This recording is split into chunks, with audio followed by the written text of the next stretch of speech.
So let's talk about this Pacers thing. Basically, Nate Bjorkgren, the replacement for Nate McMillan, coming from the Toronto Raptors, was supposed to be this analytics, X's and O's guy, and, well, the Pacers do shoot more threes this year and whatever else. But turns out, behind the scenes, the guy is incredibly difficult to work with. Players don't like him. To me, reading the details, it seems like he's got this sort of weirdo on a power trip thing going on, where he's like being mean to even like a ball boy if the ball rack isn't in the right spot or whatever. It seems like he's gone, okay? And it might not just be him. There could be some changes in the front office as well, because the firing of Nate McMillan was a major thing for Indiana, because that was them acknowledging, all right, McMillan makes us good, but we're tired of losing in the first round every year. So let's roll the dice a little bit, try to go for somebody who's a little younger and, more threes and all that stuff again. And when that doesn't work, then it becomes a matter of like, all right, well, are you bad at picking people to run the team? Are you incapable of doing a real investigation about how a person is? Regardless of which one, it does not look good for this front office. And we know that when it comes to front offices changing, then suddenly it could be a matter of which players are liked and disliked by the new people running the show, and Indiana sits as a roster that is very interesting. I mean, if healthy, it's talented. I mean, Brogdon, LeVert, TJ, Sabonis, Turner, but still, there's no superstar there. It's a team that, if everything goes well, round 2, maybe conference finals, depending on how things swing, and maybe that's good enough. But I could also picture, if the front office is really going to be shifted around here, for them to be like, no, we need to be a little more daring, and perhaps that means pair up a couple of their guys with some picks to make a move for one of the top guys in the league. Take your pick of who could want out between this offseason, next couple seasons, whatever. Or is everything just going to be pretty chill besides the coach changing? I mean, that has been something that Pacers fans have had a lot of conversations amongst each other, that I've seen on the internet at least, where it's like, are we content with them just looking to be pretty good every year? Because that's what they've been, right? And again, the Bjorkgren hire was supposed to be a shift away from that, but then unfortunately it just seems like the guy's a jerk. I'm sure it doesn't help that since the Hawks have promoted McMillan to head coach, they've been way better. Now, even with all that said, I still don't think it was crazy to fire McMillan, because to me, both things can be true, where McMillan was not the guy who could have taken the Pacers to the next level, and Bjorkgren is not the guy either. Even if, in theory, he was the more X's and O's, modern-day, shoot more threes type of coach, but if the culture is trash, then you're not going to go anywhere. And again, the injuries have not helped. Now, there's been rumors about Mike D'Antoni. That one is kind of wild because, I mean, when have we seen D'Antoni at his best? It's when he has one guy who he can run a trillion pick and rolls with or a trillion ISOs with.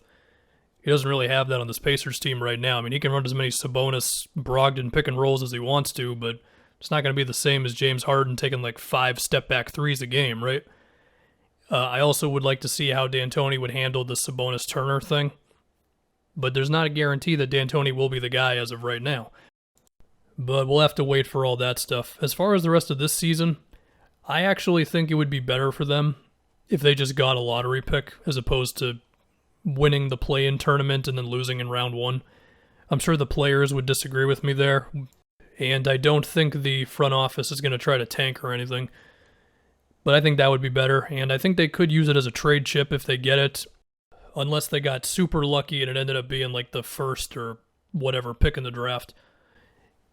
But I think the draft pick conversation is interesting with them, because I could see them considering moving a pick, perhaps even more, with some of their guys for someone, if whoever you want to become available becomes available, right? I mean, they almost did it, this previous offseason with the Hayward talks around Turner and all that, and the details are still kind of murky on whether that move was actually possible because, of course, Charlotte just came out of nowhere with the max offer. But, they were willing to at least have that conversation last offseason, so perhaps something similar, not necessarily moving Turner for a wing player, but just something might pop up. TJ Warren's about to be on an expiring.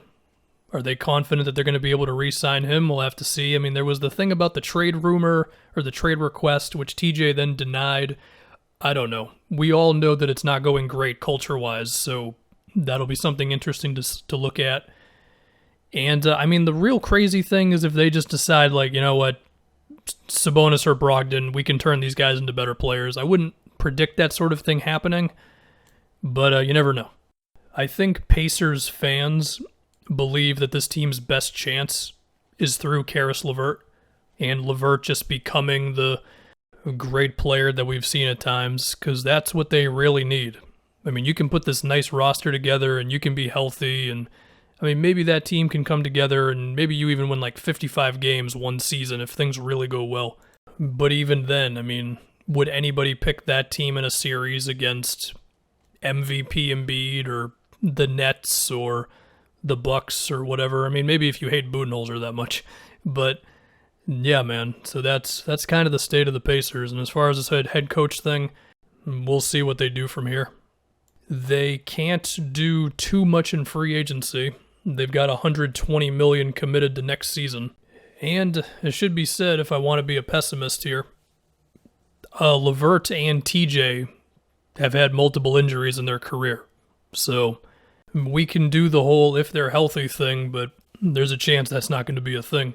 The last thing that I want to mention, and I'm saving this to the end of the video because this is nowhere near the biggest thing for them, but it's still a bit of a thing, is they've got Goga Bitadze, who was their 18th pick in the 2019 draft, and he's playing behind Sabonis and Turner, and I would just wonder if some other team would be willing to give you something for him, because I'm just not sure how many minutes he's ever really going to get playing behind those two. So yeah, I think that's all I got.